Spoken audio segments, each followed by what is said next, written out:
اعوذ باللہ من الشیطان الرجیم پناہ مانگتا ہوں میں اللہ کی شیطان مردود سے۔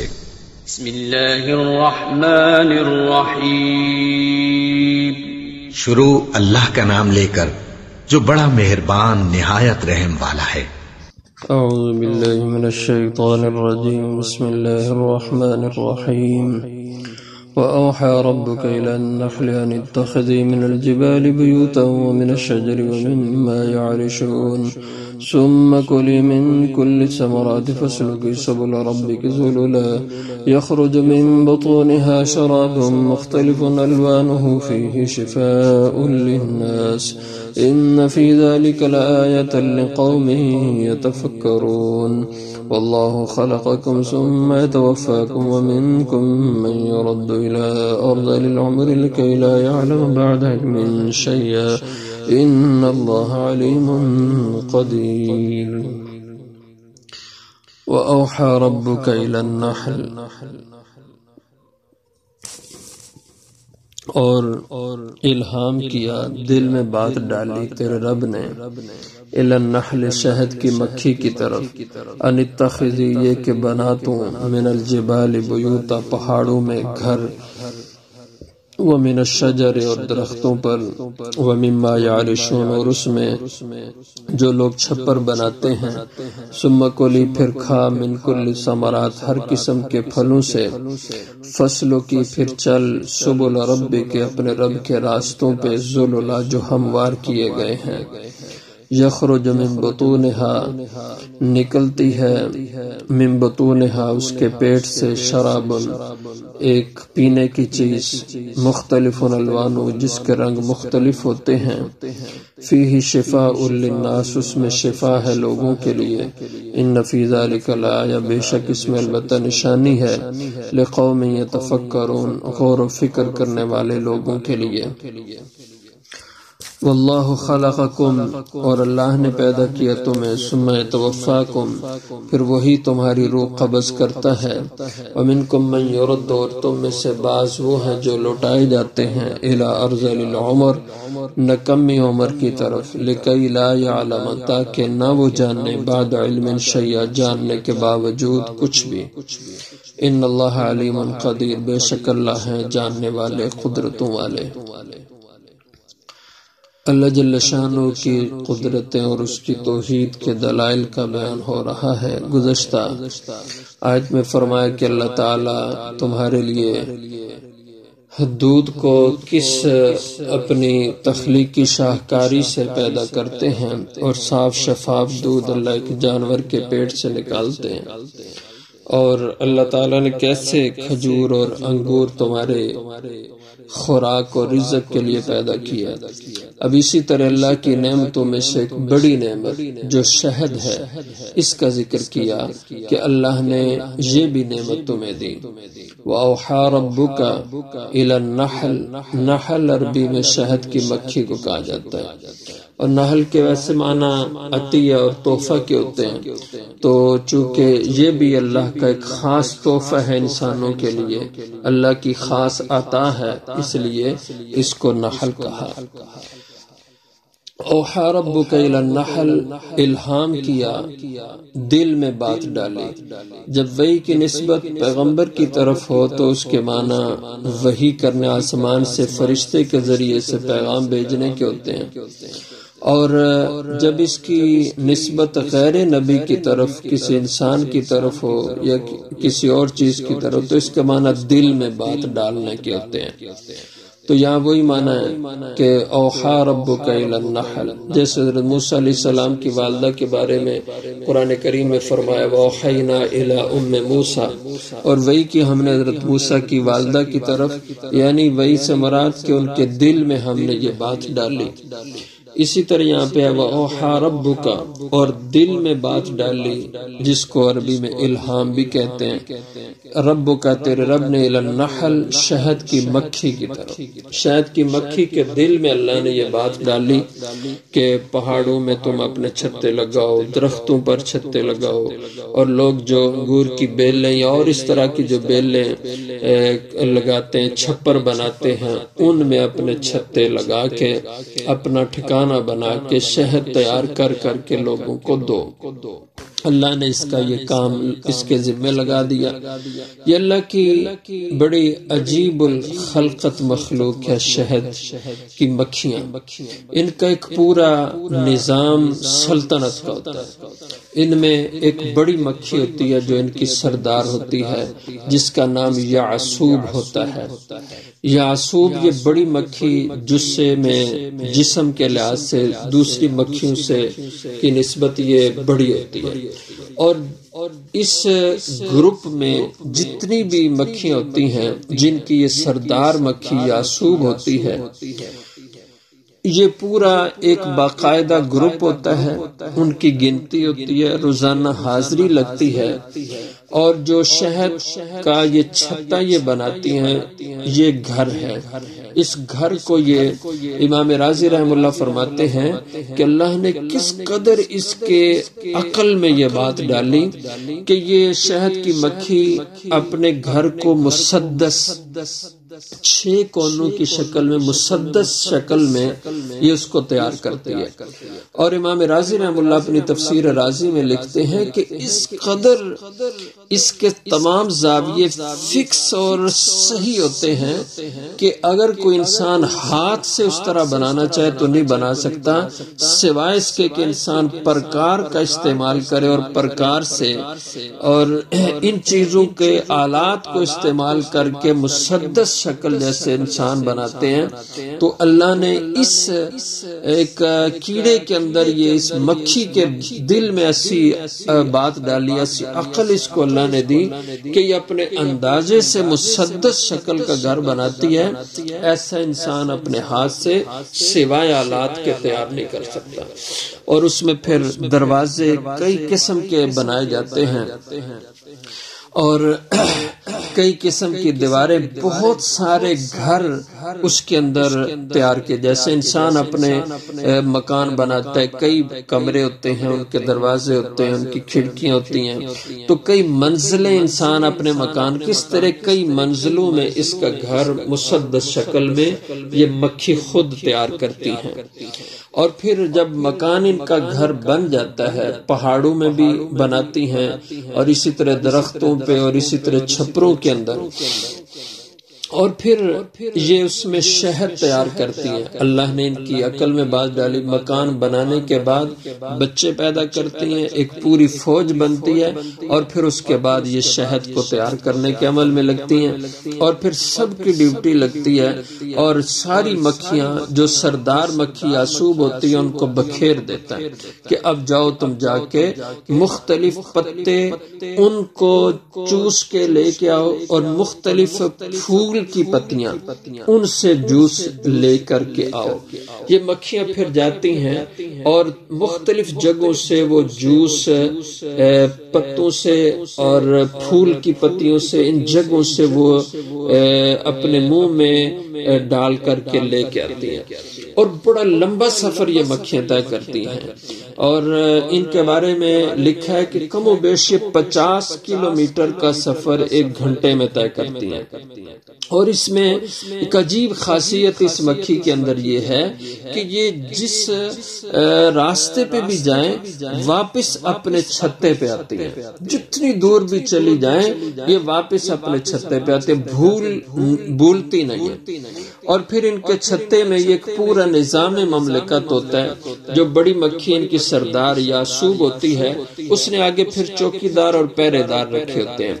جو بھی مکھی جوس کے لاتی ہے وہ جو پہرے دار مکھیاں ہیں وہ پہلے اس کا جوس چیک کرتی ہیں کہ کسی زہریلے درخت یا زہریلے پھول سے تو نہیں یہ کوئی جوس لے کے آئی. اگر کوئی مکھی زہریلا کوئی جوس لے آئی ہو، کسی زہریلے پتے سے چوس کے لائی ہو، تو اس کو باقاعدہ سزا دی جاتی ہے. اور جو یہ گروپ ہے، اس گروپ کے چھتے پہ کوئی دوسرے چھتے کی دوسرے گروپ کی مکھی نہیں آ سکتی، اور اگر کوئی غیر متعلقہ مکھی ان کے گروپ میں، ان کے چھتے میں داخل ہونے کی کوشش کرتی ہے تو اس کو سزا دی جاتی ہے. اور باقاعدہ ایک نظام ان کے ہاں سزا کا ہوتا ہے، جو غلطی کرے اس کو سزا دی جاتی ہے. کوئی کسی دوسرے کے چھتے میں داخل نہیں ہو سکتی. ان کا چوکیدار اور پہرے کا نظام ہوتا ہے.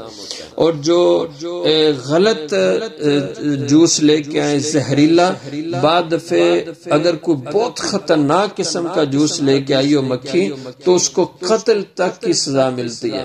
اس لیے بعد دفعہ آپ نے دیکھا ہوگا ان کے چھتے کے نیچے بعض دو ٹکڑے ہوئی مکھیاں گری ہوتی ہیں، تو وہ جو 2 ٹکڑے ہوئی ہوتی ہیں ان کو سزا قتل کی دی ہوئی ہوتی ہے کہ انہوں نے کوئی شدید ترین جرم کیا ہوتا ہے.